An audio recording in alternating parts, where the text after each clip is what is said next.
The problem that I have with the movie is that the American couple, played by Scoot McNairy, the Scootster, as I like to say, and Mackenzie Davis, are really dumb. They're like so dumb, it's hard to honestly root for them because they constantly endanger themselves and bumble from scene to scene.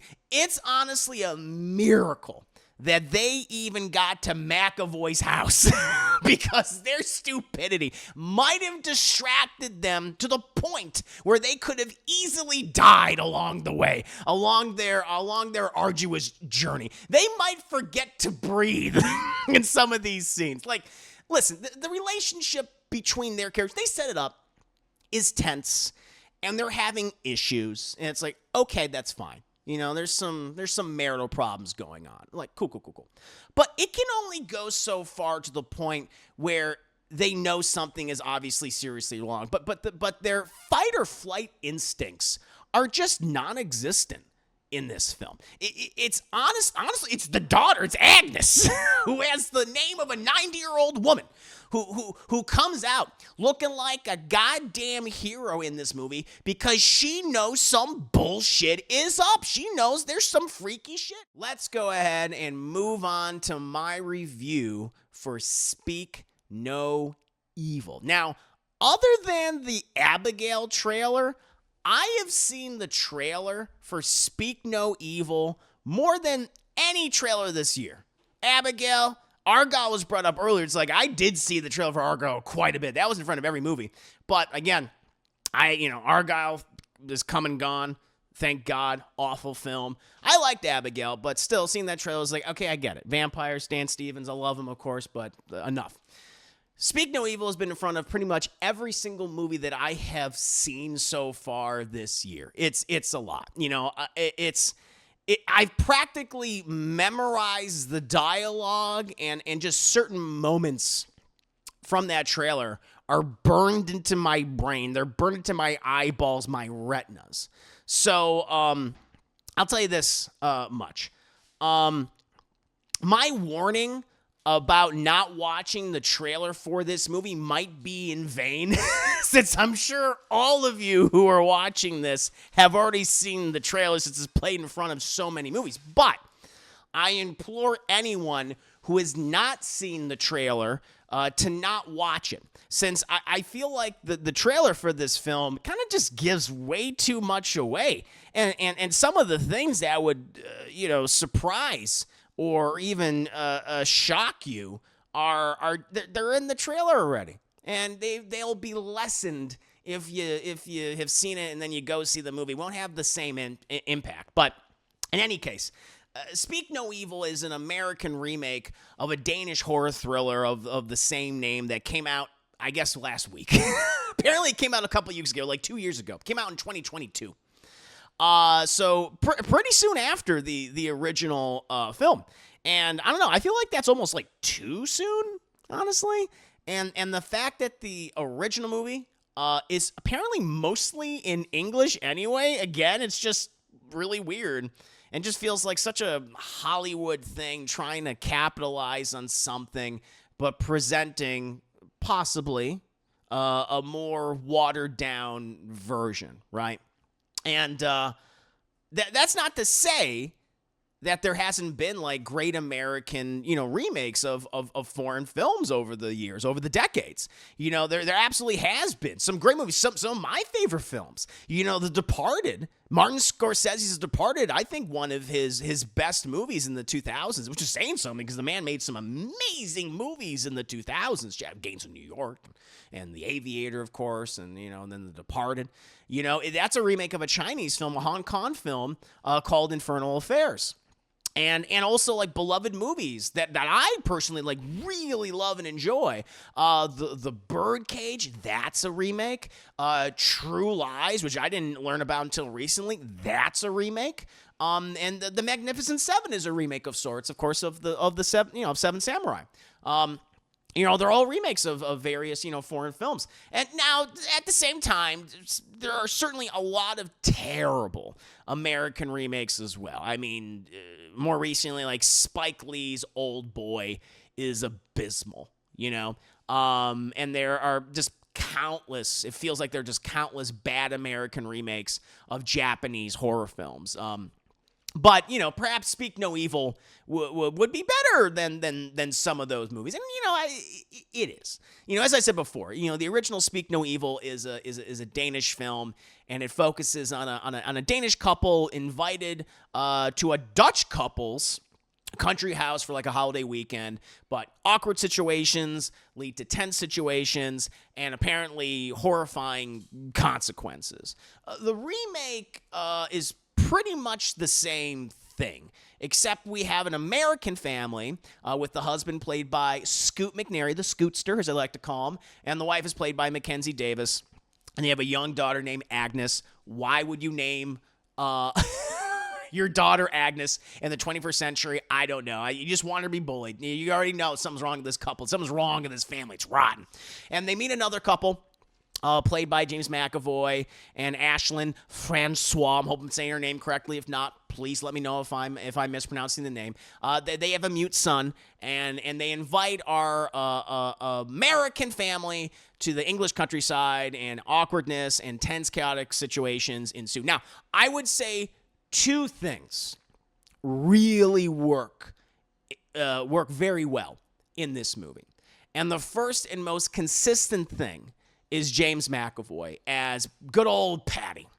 He is passive aggressiveness personified, at least at first, before becoming increasingly more aggressive and psychotic throughout the movie. He is constantly gnawing on, sucking on, chewing on scenery in this movie. You can tell by the trailers that he's having a blast. And he is. Like, throughout this film, this is the type of character that I feel like a lot of actors just love to play, especially if, they're kind of, known for being relatively more laid back or something. Like, I don't mind when an actor will overact in a horror film or a thriller. It could be very entertaining.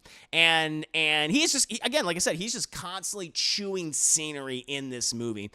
And even before it's made obvious that he is a raging psychopath, he does have this charisma and charm that makes him intriguing at first. Yeah, you can understand how he and his wife can, manipulate our silly little American couple throughout this entire movie. Like, James McAvoy, I feel like, has kind of always been like an underrated actor, I think he's not always at the top of people's minds. You think like, oh, who's some of like the best working actors, right now?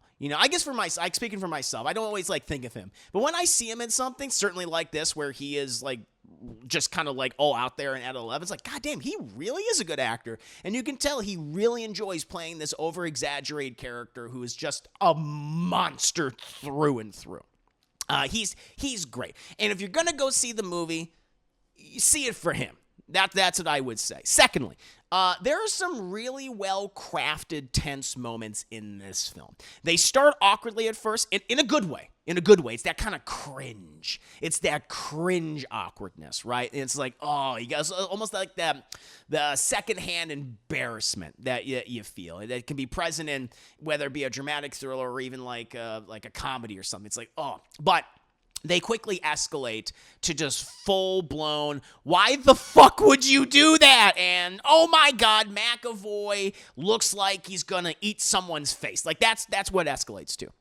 The problem that I have with the movie is that the American couple, played by Scoot McNairy, the Scootster, as I like to say, and Mackenzie Davis, are really dumb. They're like so dumb, it's hard to honestly root for them because they constantly endanger themselves and bumble from scene to scene. It's honestly a miracle that they even got to McAvoy's house because their stupidity might have distracted them to the point where they could have easily died along the way, along their arduous journey. They might forget to breathe in some of these scenes. Like, listen, the relationship between their characters, they set it up, is tense, and they're having issues, and it's like, okay, that's fine. There's some marital problems going on. Like, cool.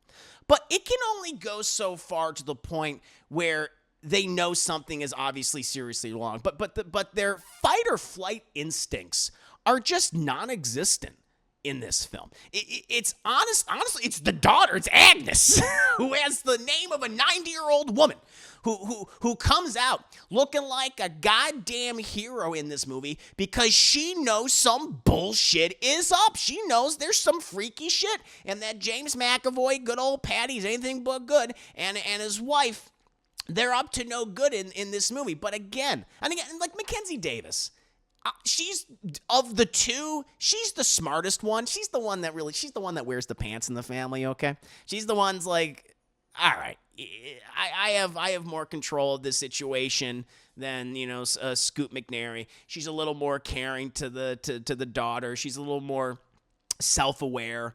And also aware that clearly something's going on. The thing is, though, Scoot McNairy, he's a good actor. And again, another actor you don't really think of. Like, it's like, oh, yeah, no, that guy's great. And he's had a long career of playing a lot of, supporting characters. He's usually consistently good. And it's just how he's being directed and what he's given. He's just a fucking moron. Through and through. He's so dumb that you can't get on his side throughout this film. Even when the movie sets up a scenario or a situation where it's like, well, clearly you're supposed to be cheering for like Scoot McNairy here, and even when he seemingly displays some like a modicum of competence, he quickly bumbles it and just falls flat on his face, literally in some cases, and you're just like, what the? It's kind of unintentionally fun. Like, I saw this with like a decent crowd today in my theater. It wasn't filled up, but there were like moments in the movie where people were laughing, where I'm like, I don't think they meant to have this be like comedic, but he's just dumb in the film, and I don't know. Like, I understand that they have marital issues, like this couple. But there's just like so many situations where Mackenzie Davis is clearly being intimidated by, for example, James McAvoy's Patty. And even though Scoot McNairy's character, Mr. Dalton, I forget what his name is, Ben, I think his name is Benny.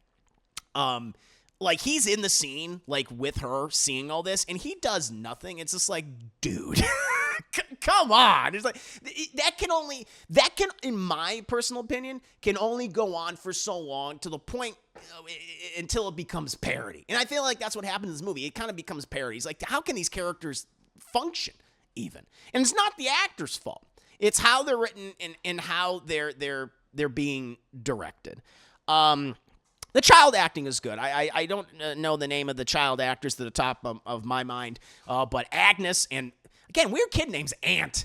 They're good in the movie. Ant's got he can't talk for a variety of reasons. In the trailer, they spoil that shit, which I think was horrible that they did that. I think that would have been a much better reveal in the movie itself as to why he can't talk. But I liked him, and I liked the little girl. Again, they're kind of the most competent characters in the film, outside the crazy psychopaths that are James McAvoy and his wife. But honestly, the most lackluster aspect of the film, at least to me, is the third act, where it's like, okay, we have these kind of awkward, cringe scenarios of all these characters. They become more passive-aggressive. They become more tense. They get more threatening as time goes on. It's like there's a mystery about what's happening. It's like, okay. It's like, and it's going to obviously have some sort of climactic, finish. It's going to have some sort of just like dramatic flair that's like, oh, it's heart-wrenching, right? And it kind of just plays out like how you would expect it to.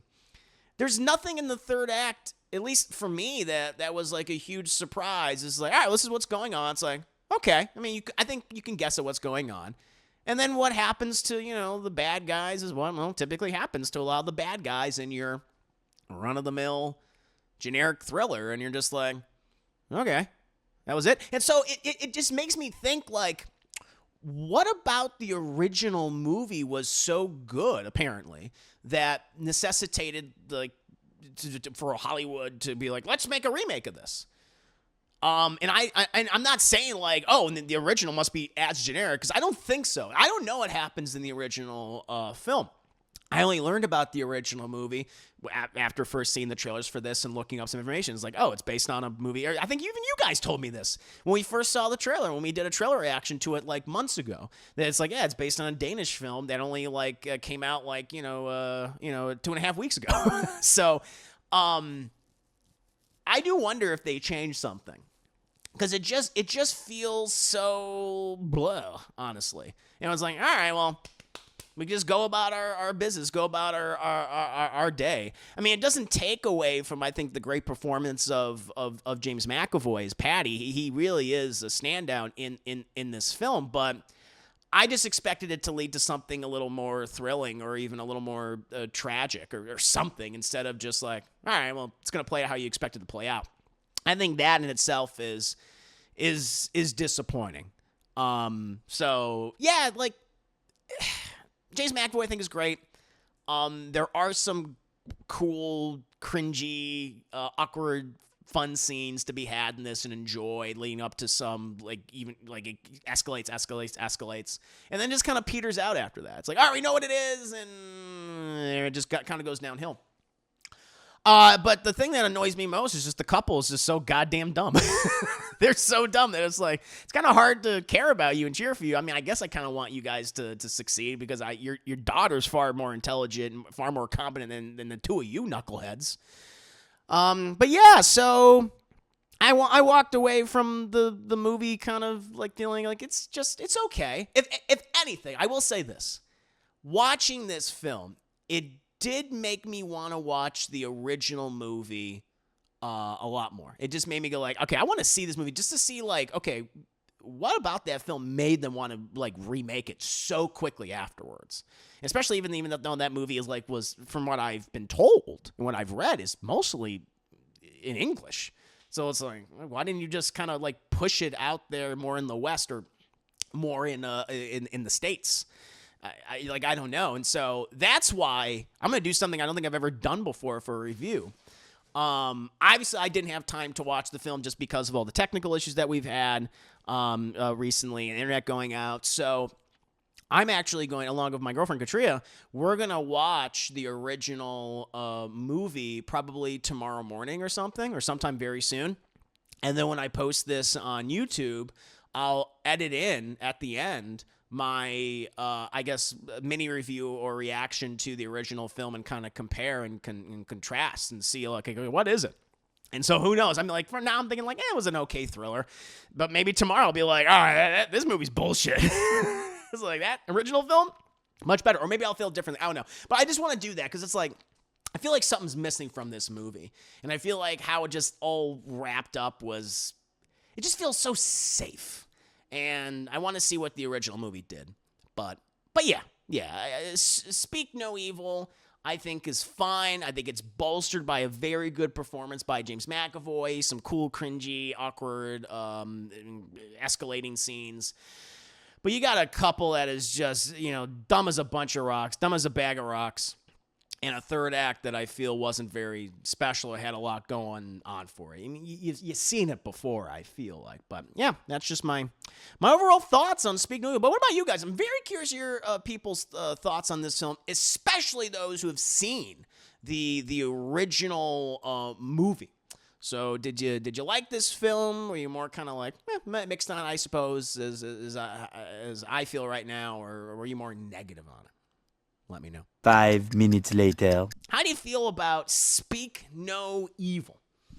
I'm very curious. And how many of you have seen the original Danish movie, which came out 2.5 days ago?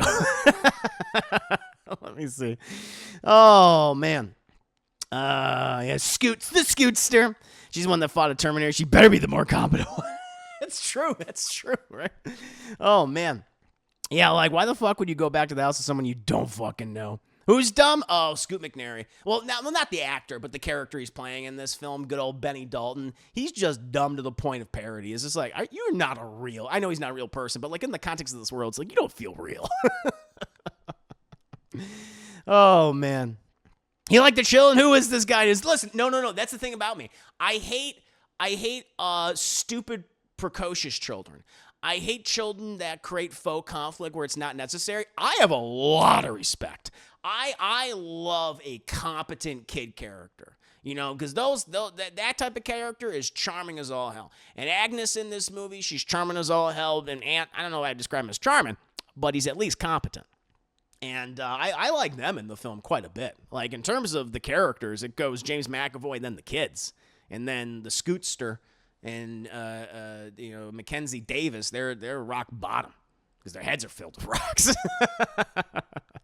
Would these type of movies work with smart couples? I feel like if a smart couple would see this movie, they would be laughing at it. I feel like so in a way, yeah. If you watch a lot of it as like an unintentionally funny comedy, then yeah, maybe. Or or it could be where you're just frustrated by these people. Yeah, it can go either way, I feel like.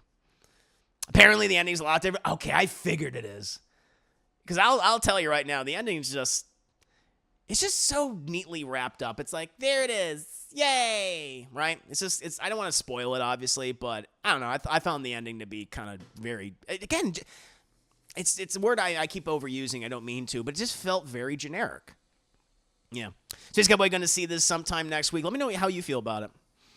Bad Boy, I read the synopsis, and apparently the original is very European, does things you definitely can't do in an American film. So I based on that, I imagine it's very dark, which I feel like you can do. But yeah, I guess there's just this, I don't know if it's like American audiences can't like handle a dark ending. There's plenty of amazing American movies where they have very dark endings. Iconic films, like the ending of Seven is like so incredibly depressing. You know, our heroes lose in that movie. They lose everything, right? Yeah, well, I'm sure maybe there's nudity, maybe there's boobies and dick. I'm sure. Well, definitely not a European film. They're very free with their bodies. The Real McCoy, hard hands. Been a hot minute. Real McCoy, welcome back. How you doing? I just finished my review for Speak No Evil. Let's get in the chat's kind of opinion on it, if they've seen the film. Maybe McAvoy just really wanted to play another crazy motherfucker for Blumhouse after Split, and then watch this movie and said, "Let's do that." Yeah. And he's good at playing crazy. He really is, and he has fun with it. He just has this mad gleam in his eyes. It's like there's a sparkle in it, you know? And then, at one point the movie gets like really dirty and bloody and his eyes just like really pop. I don't know if it was some sort of makeup on him or maybe there was some sort of special effect with his eyes, but his eyes is just like, they're really bright in this. It worked though. It did work for his character of Patty. Dylan Murray, it's very different from the original. The original version was a group of commandos who were double-crossed by the leader's old friend, who's now a CIA operative on their way out. They're hunted one by one by invisibility. In the original Speak No Evil, holy shit, that is quite different. I don't think that's true. Lots of schlong. Oh, definitely lots of schlong. What's in the box? Yeah, what's in the box? Yeah, exactly. Of Seven. I feel like American audiences can't handle. I think it's not that American audiences can't handle that. It's just that you have these studio executives that feel like we have to have this have mass appeal. This needs to have mass appeal. We need to make this movie for everybody. But in their effort, and this constantly happens, in their effort to make something for everybody, they inevitably make a film for nobody, for no one. And that's what's frustrating. The first Omen tested that American audience limit. Yeah, and I loved it. I love the first Omen. The first Omen still is like one of my favorite movies so far this year. And you guys know, I was like, get out of here. Prequel, sequel, The Omen, the sixth entry in this franchise. This movie's going to suck. And I ate my goddamn words. The filmmaker shoved their fist through my goddamn mouth, made me eat my teeth and eat my words because I love the movie. I thought it was great. I think it's the second best of the Omen franchise. And I love that they really pushed the limit and they had those very disturbing moments, especially the moments of the body horror. Chris Sears, even one of the good remakes I mentioned, Let Me In, cuts out a pretty. You're right. Josh Gelman, the vampire character from the original. No, you're right. And I do like that movie, but you're not wrong. They do cut out a specific thing. So much of that movie still really worked for me. But you're not wrong. Keep in mind it's a Blumhouse, but it is Blumhouse. Well, that's the thing with Blumhouse, like. This year has been not great for Blumhouse. They've produced, I think, a lot more stinkers than good movies. But they have produced some really great stuff, even some challenging things. But yeah, them, it's 50-50. You just never know what you're going to get with them. Sometimes an actor's eyes just have an odd glow to them that a camera has trouble capturing, except for a key moment or two. Yeah, they nail it for him. His eyes are glowing. His peepers are peeping. Thanks for ignoring me like always. I'm telling you. I didn't get to your comment yet. It takes time. I'm on a delay because I'm reading everyone's, and I go off on tangents. Yeah. Maybe he could have been wearing contacts. Katrina said he could have been wearing contacts, and I think maybe that might have been it. But in any case, his eyes pop, and it looks pretty good. Biggie Smith, I think I've seen the original. Ooh. Bad Boy Jason McAvoy always has that glare, even when he's going to play a nice guy. He's creepier than the White Witch in Narnia. That's a interesting comparison. Let's see. In the original Speak No Evil, in the original Speak No Evil, they were a bunch of scientists and researchers trapped in an Arctic research station with an unknown creature. Whoa, that sounds very familiar, but very cool, right up my alley. Yeah. So Katrina and I are gonna watch the movie. Probably you're gonna have a little brunch, and we're gonna watch a disturbing Danish thriller, which should be super fun. That's what couples do for breakfast time, chat. So we're gonna do that. And then when I post this review on YouTube, I guess I'll have additional thoughts on the original movie, and I guess I'll compare the two. I thought that would just be interesting. I wanted to watch the older movie beforehand. It just, again, technical issues all this week, internet outage just prevented certain things, busy with certain stuff. So, but yeah, we're gonna do that. I'm gonna do that tomorrow. I think that'll be kind of interesting. So I'll make the edit here at some point. Here. Hey guys, so this is me coming back after watching the original Speak No Evil that came out about a day and a half ago. No, it came out in 2022, but still making a remake, even though the original movie's only 2 years old, if that. In any case, so there actually is a lot of similarities between the original Danish movie and the American remake. And I would say like the first 2/3 are very similar. But unlike the American remake, which in the first 2/3 is, I think, is a bit more exaggerated, some would say, even more thrilling or louder. Certainly, when it comes to James McAvoy's performance throughout the film as Patty, in the original Danish film, the couple who is doing all the horrible things and being passive aggressive and later on aggressive and then starts to do even more disturbing things after that, they're a little more subdued, and I think that in itself is a little bit better because it makes it feel more realistic, honestly.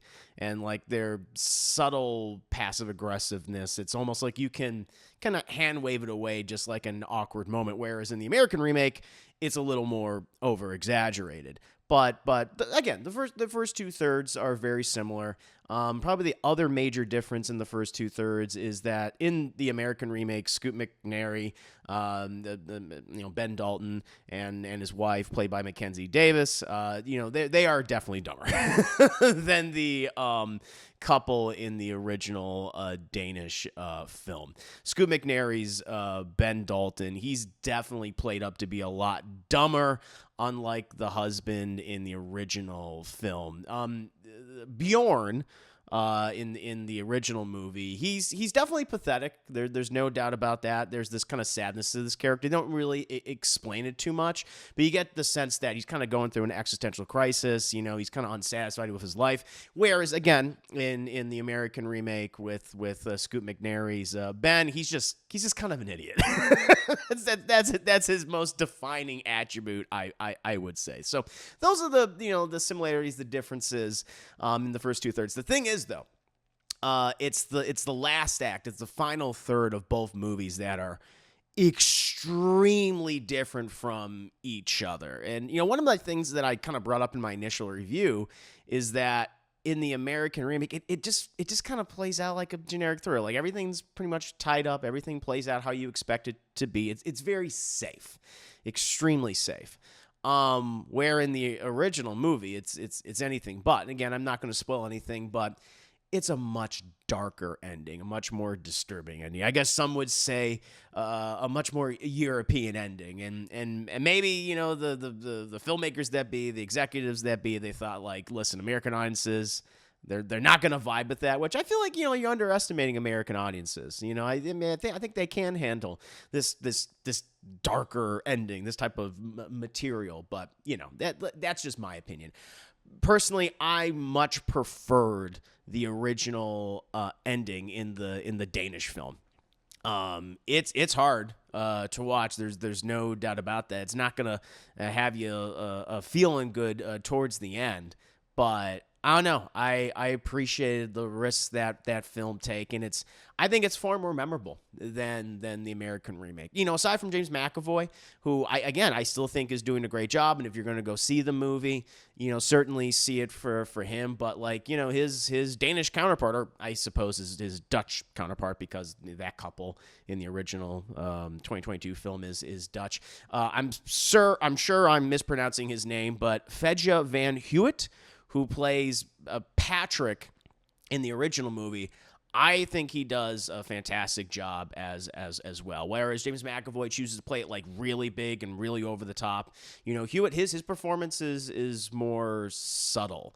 It's like this. He has this undercurrent of nefariousness that kind of comes out throughout the film, and even then, even up until the final third, when things really get nasty and dark, he just has this calmness to him, that this sociopathic type of personality that I found really interesting. I think both performances are very good. It just depends on what you want more of. In any case, I feel like they both did a good job, but I do think the original movie is better. I think it took more risk. I appreciated its subtlety and its approach and how it handled certain scenes. And I feel like the American remake, where it definitely has its merits, it definitely has its fun, particularly with McAvoy's character.